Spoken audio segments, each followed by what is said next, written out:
Mr. FXO.GuMiho is the orange Terran once again in the top right of Whirlwind. He's trying to put a stop to the crazy, crazy streak of this guy. It is TSL.HyuN as the red Zerg down in the bottom right. So HyuN can basically do whatever he wants in any game, and he's employed that strategy to great effect so far.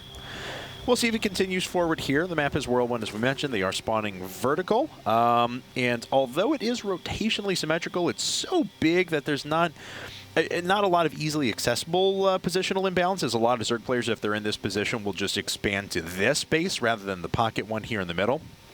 Yep, and this is kind of an interesting map choice from GuMiho. I have to imagine he's going to be less comfortable on this map than HyuN, who's played it like 7 weeks straight. Yeah. But I mean, I don't know how often he practices, what he's been practicing, if he's got something special in mind for this map. So obviously we'll get a better look at that as we continue on. No barracks immediately, so it is going to be a quicker expand, most likely. Yeah, he's already got a 13th SCV queued up here, so unless he does something wacky, it is going to be a 15 CC, or so it appears. All right. And HyuN, on the other hand, has his 15 drones, so we'll see if he's going to go pool first or hatch first. That looks like a hatch first to me. So both players expanding before doing anything else. We'll see as they give each other a little bit more breathing room this time around how they will make use of that. HyuN usually likes to take a quick third base, but he is scouting around with that drone. The Overlord will arrive at GuMiho's main relatively soon. He could actually leave that drone over there and just hide a base. That'd be fun. Oh, but he's not going to get in all that far.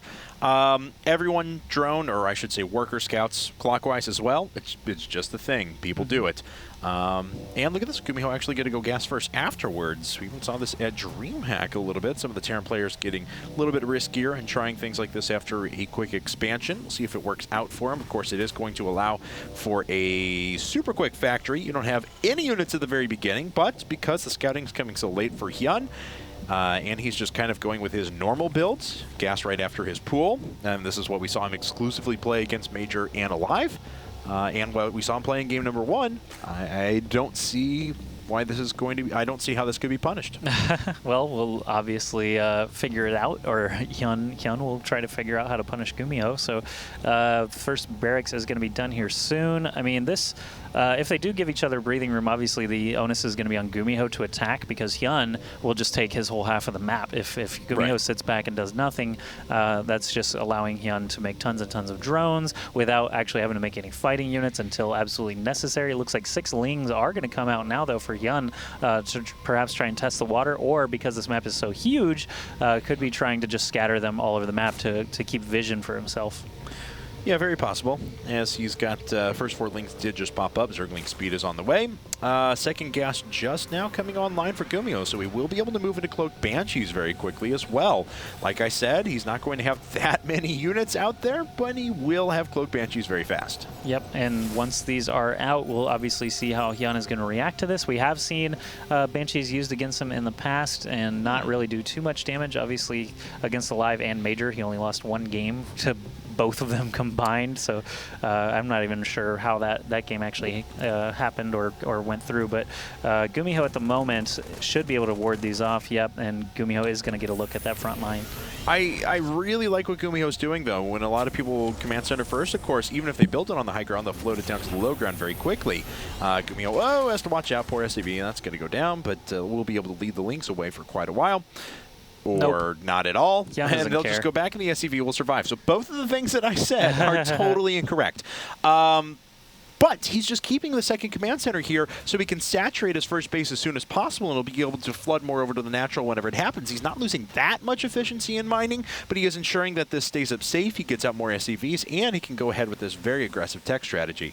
Yeah, this is interesting from HyuN. Actually, it was interesting until I realized he was saving money for that third hatch, going down around 6 minutes like we tend to see from him, and there's the Roach Warren immediately after. So looks like a replay, so to speak, of what we saw in Antigua Shipyard. And that game, of course, was pretty incredible, so maybe we'll be offered up another awesome match here. Hellions are going to get taken out relatively quickly, at least one of them, with only a couple of Ling kills to show for it. Yep, and this hatch is indeed being built down at the 6 o'clock position, which is what I had anticipated. a lot of Zerg players have been doing here once they find out where their opponent is. If an opponent had been cross positions, it would have been a little bit easier to take this base here, but HyuN will probably reserve that as his fourth. GuMiho, on the other hand, he does have his first Banshee coming up. Actually decided to start it before he started Cloak, which is an interesting decision. Usually you'll see Cloak and then Banshee, so that the Banshee arrives with Cloak ready to go. And in fact, he's going to go right past this Overlord here and may decide to cancel Cloak altogether. No, he is not. All right, so he's going to skirt that little area of vision from the Overlord. He's going to build a second Banshee as well, so Cloak actually will kind of arrive as the second Banshee gets over to GuMiho's base, or gets over to HyuN's base, excuse me. But HyuN does have Overlords all along the way, so he's tracking the progress of this Banshee. 2 evolution chambers are coming up, but there are no Spore Crawlers, obviously, as they are just about to finish. But he will be able to slap those down pretty quick. He's got the minerals for it. He just hasn't done it quite yet. And 1 Banshee can DPS down 1 Queen. However, when the second one gets involved here, a Banshee gets taken out, having only taken out 1 Queen, and that is not the level of return that GuMiho wanted on his investment. And he allows Cloak to finish, and on top of that, there are Spore Crawlers on the way. Now, of course, if he uses the Banshee just to push away Roaches, that'll be totally worth it, but and he's not going to get too much done inside of his opponent's base. Yeah, the Banshee went from a nice worker-killing mechanism to now sort of a map control mechanism. Anti-air is going to have to come out from HyuN if he wants to be able to combat this. We do have a lot of Hellions still standing for GuMiho. I'm surprised he wants to try and fight these Roaches, but with the Banshee overhead, the DPS is still pretty considerable.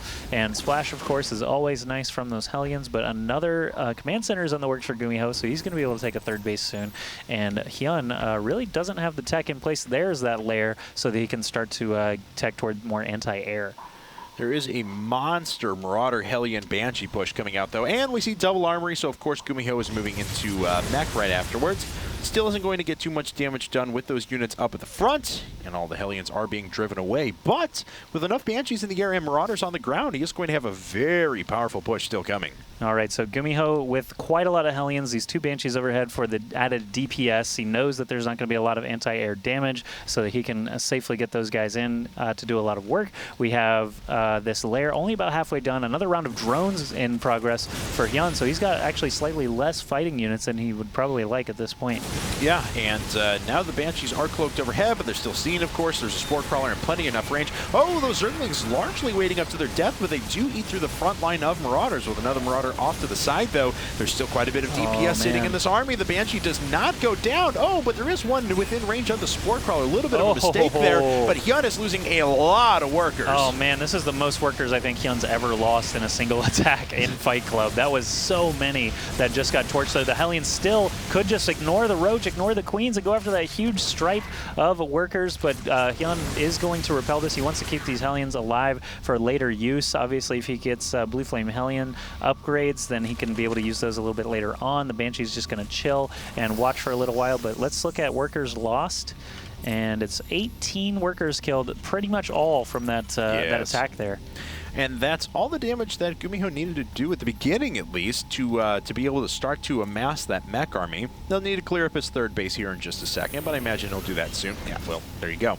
He's doing it right now, as a matter of fact. 2 more factories on the way, so he will be able to power ahead with 5 factories worth of production. He's already got a considerable number of tanks on the way. He's going up into 1-1 upgrades, expanding to a 4th base. Things are looking pretty good for GuMiho at the moment. All right, 2 factories on the way for GuMiho. So yes, that mech build is certainly gearing up. I'm a little surprised we haven't seen Blue Flame yet, as it is just a ton of added DPS. Maybe he's just struggling to find the gas for it at this point in the build. He is ahead on supply, which is always lovely to have when you're at the 12-minute mark against HyuN, who can just crank out units like crazy. But GuMiho is going to saturate his third base. He's got multiple mules to work with. He's got map control with that Zelnaga Tower being held by the Hellions. Banshee's still providing a lot of map control, stopping anything without anti-air on its way. And Infestation Pit coming up for HyuN, so Pathogen Glands and those Infestors will be hitting the field soon, but GuMiho really, really ramping up with that mech production. This could be good for him. Especially sitting on 6 gas now. With 6 gas, he can support a whole lot of tech labs, and that's just what he's doing. He's making 4 Hellions at a time and supporting that with a lot of tanks and Thors. So actually, primarily Thors making their way out. Siege Tech is being researched. It's not quite done yet, but he'll have it done pretty soon. Thors are among among my favorite units. I would like to see the strike cannon upgrade just for funsies, but obviously they're not necessary. We'll see if GuMiho is just going to have fun with that. Probably not.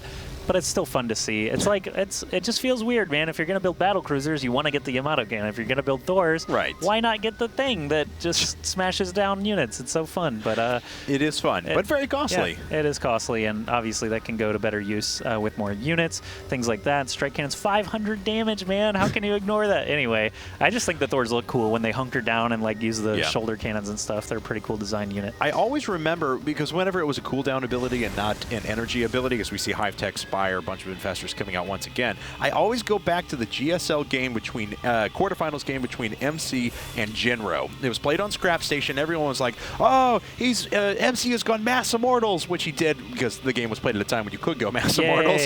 And Jinro went Mass Thors, and they were like, oh, the Mass Immortals, there's no way they can lose. And I was like, Strike Cannon. And sure enough, Jinro laid the beat down with Strike Cannon afterwards. That's one of my favorite all-time games of StarCraft 2. That is a classic. I do recall that match as well.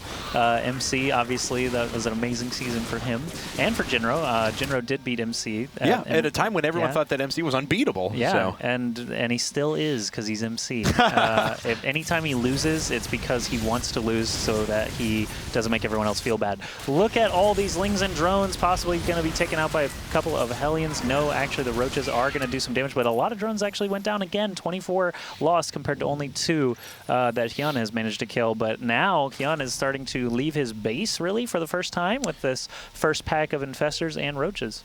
I'm a little worried about that. I mean, I understand he's delaying a little bit until he gets up Broodlords. I mean, he does have Spire and Hive done, but he's not going to be able to move into those anytime soon. He's got a ton. No, okay, never mind. Not as many Zerglings. I figured he had well over 100 at this point, but it's actually being neutralized so quickly by those Hellions. That Fungal could have been better, man. He had so many Hellions clumped up there, only managed to hit the front line. If it was just like a centimeter back, he would have managed to hit all of those. And Hellions fall to Fungal growth pretty quickly. 13 Roaches on the way now. Those are not going to stand up very well to the Thors that GuMiho is cranking out. So let's see. This is a big opportunity for GuMiho when HyuN is not really that prepared. All right, well, GuMiho, very smart in this push as well, sitting back with the 5 Siege Tanks. He does have 1-1 finish, and 2-2 is going to finish, actually, as this push happens. SCV's being brought along to repair as well. Couple of good infested Terrans up at the front to try and soak some damage, and the Thors are getting him pretty close, but look how strong these Thors are. Yeah, they are holding up very well. The Siege Tank's actually being protected quite nicely. There are still SCVs tagging along, repairing everything up, so this is a mobile force that can be healed up with SCVs. We have more Thors, actually another whole pack of units actually streaming down from GuMiho, and HyuN is just trying to make 30 Lings and Infestors to hang on. The Greater Spire is going to be done in a moment, but he doesn't really have any Corruptors either to flip over. So at this point, HyuN is down to extremely few fighting units. Yep, and he lost another 22 workers just a second ago. These Thors are basically repaired up to full. They've got a bunch of kills amongst them. The tanks have a lot too. There's GG from HyuN. And a Terran has won a game against